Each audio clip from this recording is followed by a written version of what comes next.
and they don't need to stand in line for a triple soy latte. A new study shows that the naturally caffeine-laced nectar of some plants enhances the learning process for bees, so that they are more likely to return to those flowers.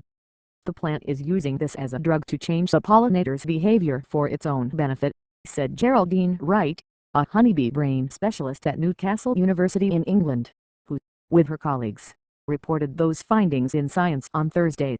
The research, other scientists said, not only casts a new light on the ancient evolutionary interaction between plants and pollinators, but is an intriguing confirmation of deep similarities in brain chemistry across the animal kingdom.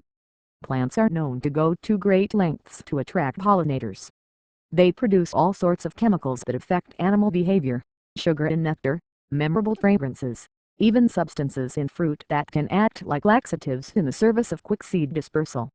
Lars Chica, who studies bee behavior at Queen Mary, University of London, and wrote a commentary on the research in the same issue of Science, said that in the marketplace of plants seeking pollinators, the plants want their customers to remain faithful, thus the sugary nectar and distinctive scents. The trick here, said Dr. Chipka, who was not involved in the research, is actually to influence the memorability of the signal using a psychoactive drug.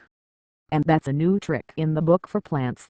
Robert A. Raguso, who studies the interactions of plants and pollinators at Cornell and was not part of the study, said in an email, "It makes the reader think twice about where natural products that have economic importance to humans actually came from before we discovered and co-opted their biology."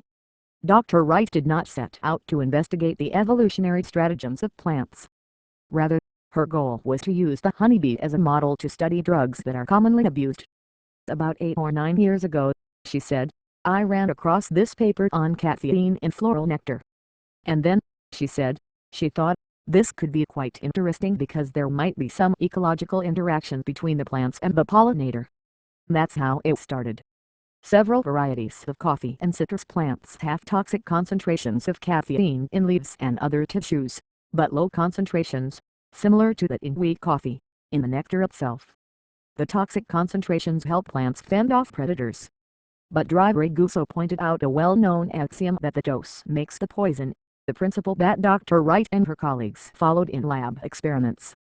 She conducted learning experiments with bees to see if they associated the reward with an odor, the reward being either sugar water or a combination of sugar water and caffeine in the same concentrations found in the nectar of coffee and citrus plants.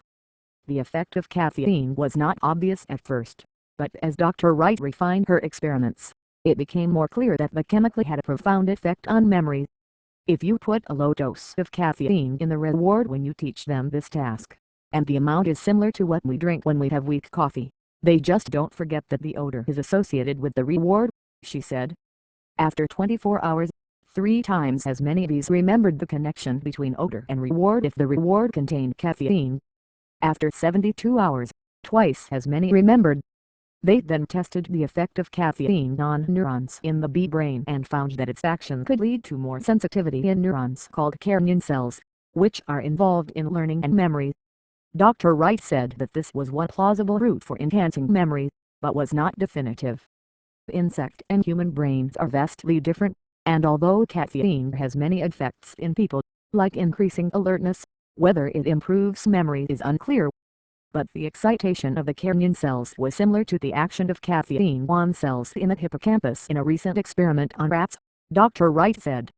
Such similarities in neurochemistry that allow caffeine to affect mammalian and insect brains in similar ways may seem surprising, but insects like fruit flies and the nervous systems of even more primitive organisms like nematodes have been used to study learning at the level of individual cells and the chemistry that changes their activities.